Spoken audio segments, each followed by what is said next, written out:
A lot of you already know that I'm a realtor and I help people buy homes in the Austin area. One thing you may not know about me though is that I recently bought a house myself, so I know what it's like. I've been where you're at. A lot of you who are watching my videos are thinking about buying a house on your own, so I thought it might be helpful if I walked you through the decision-making process that I went through that eventually led me to buy a house in Leander. Now, to understand why I chose this specific area and this specific house, we need to go back in time and look at some of the major things that have happened over these last several years that led to my decision. It was around early 2021 when my desire to buy and my ability to buy synced up. Unfortunately, this is also about the time that a deluge of people decided they wanted to move to Austin. It was around the April timeframe of 2021 when things went completely crazy. Every builder in the entire metro was sold out, and literally every house that was put on the market got multiple offers and usually sold for substantially more than the original list price. As this was happening, I couldn't help but think that something was just not right. Historically, if you see appreciation in the 5 to 6% range, that's great. If it's 10%, it's like off the charts.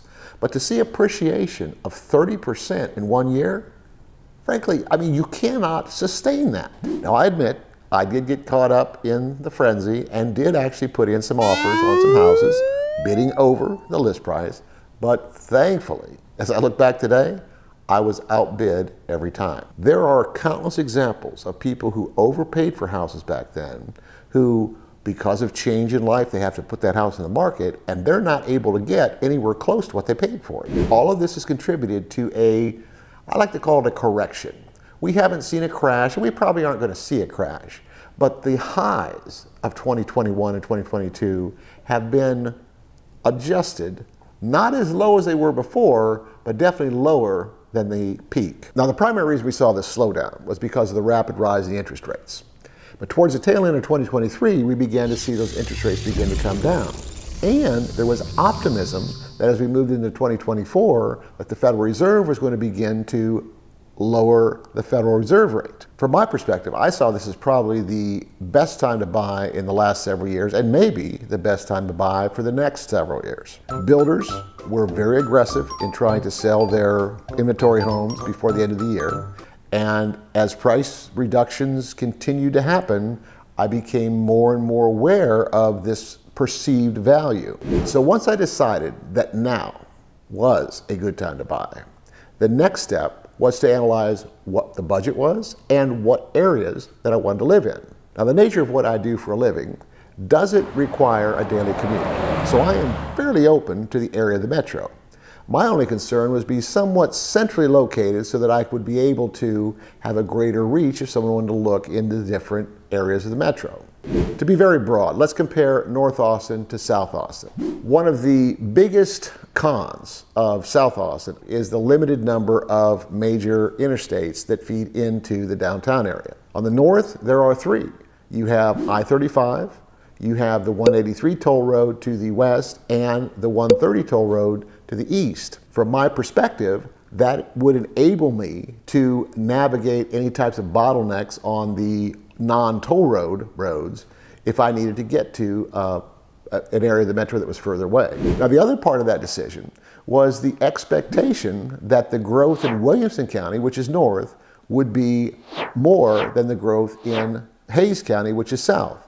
So in my case, I decided to look in the northern areas as opposed to the southern suburbs. Now, I say suburbs because the other part of it is budget. Several times I've said in my videos that if you're in that $400,000 to $500,000 range, you can pretty much look anywhere in the metro. The problem with that kind of money inside the city limits of Austin is that it's probably only going to buy you an older home. Now, the age of the home could be offset by proximity to the urban core, all of the activities downtown, or whatever the case might be.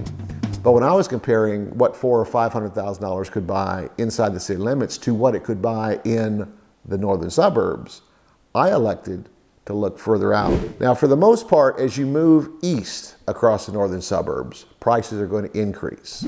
Along that 130 toll road, there has been a lot of development in the Manor area, primarily because of its proximity to that Tesla plant.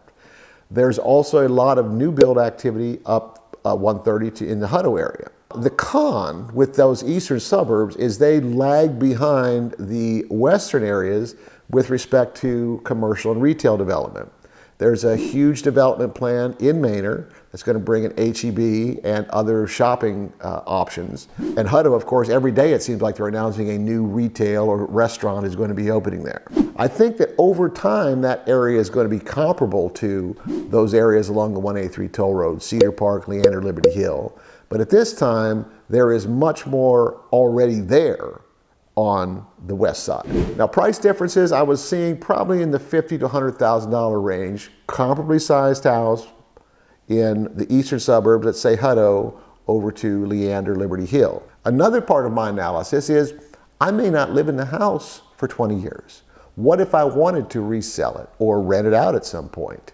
Right now, more demand in the Leander, Cedar Park, Liberty Hill area, primarily because of all of that retail, proximity to a lot of the tech developments, and the school districts. Manor, Hutto may eventually catch up with Round Rock and Leander ISDs, but right now, Round Rock and Leander usually are rated much higher than the school districts to the east. Now, I don't have any school-age children, but I do know that the school district will have a huge impact on future resale value and the attraction of tenants if the house was ever going to be a rental. So after my analysis, is now a good time to buy? Yes. What was the budget? Like I said, $400,000 to $500,000, preferably lower if I could. And then of course, what area? Probably northwest.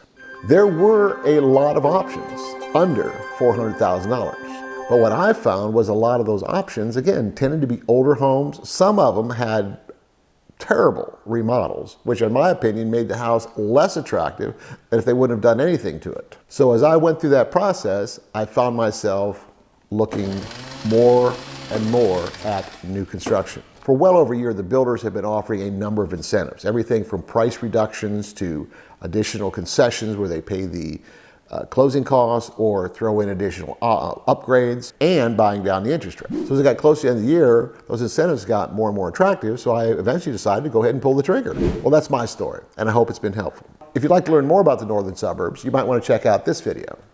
And don't forget to subscribe to my channel and ring the bell. That way you'll get a notification every time I post a new video.